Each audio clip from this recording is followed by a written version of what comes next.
ഒന്നും ആവാൻ പറ്റാത്ത കാരണം എനിക്ക് ഭയങ്കര ഡിപ്രഷൻ പോലെ ഭയങ്കര സങ്കടമായിരുന്നു എനിക്ക്. അപ്പൊ അങ്ങനെ ഒരു സ്റ്റേജിൽ എന്നെ കണ്ടതുകൊണ്ടാണ് എന്റെ ചേച്ചി എന്നോട് ഇത് സജസ്റ്റ് ചെയ്തത്, നീ ടീച്ചറിന്റെ ക്ലാസ്സിൽ കയറ്, അപ്പൊ അതിനൊക്കെ മാറ്റം വരുമെന്ന് പറഞ്ഞു. അങ്ങനെയാണ് ഞാൻ ക്ലാസ്സിൽ കയറിയത്.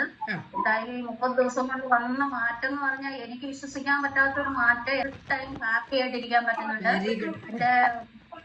എന്റെ കുട്ടികളാണേലും കുട്ടികള് രണ്ടുപേരും രണ്ടുപേരും പറയാം, ഞാൻ എന്റെ മനസ്സ് മാറിയ കൂടെ അവരുടെ മനസ്സ് മാറുമെന്നാണ് അവരെന്നോട് പറയുന്നത്.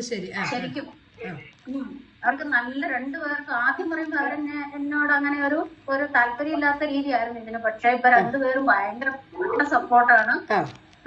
അവർക്കത് ശരിക്കും ഫീൽ ചെയ്യുന്നുണ്ട്. എന്റെ മാറ്റം തന്നെ അവർക്ക് വലിയൊരു മാറ്റം. എന്റെ മാറ്റം അവർക്ക് വലിയൊരു മാറ്റമായിട്ടാണ് ഫീൽ ചെയ്യുന്നത്. കാരണം ഞങ്ങൾ 3 പേരേ ഉള്ളൂ ഞങ്ങളുടെ ഫാമിലി. അപ്പൊ അവരിങ്ങനെ എന്നെ ആശ്രയിച്ചും എന്നെ നോക്കിയാണ് അവരിരിക്കുന്നത്. ഞാൻ ഇത്ര ഡിപ്രസ്ഡ് ആയാലും ഞാനിങ്ങനെ ഒരു ഹാപ്പിനെസ്സിലേക്ക് വന്നപ്പോ അവർക്ക് രണ്ടുപേർക്കും ഭയങ്കര സന്തോഷമാണ്.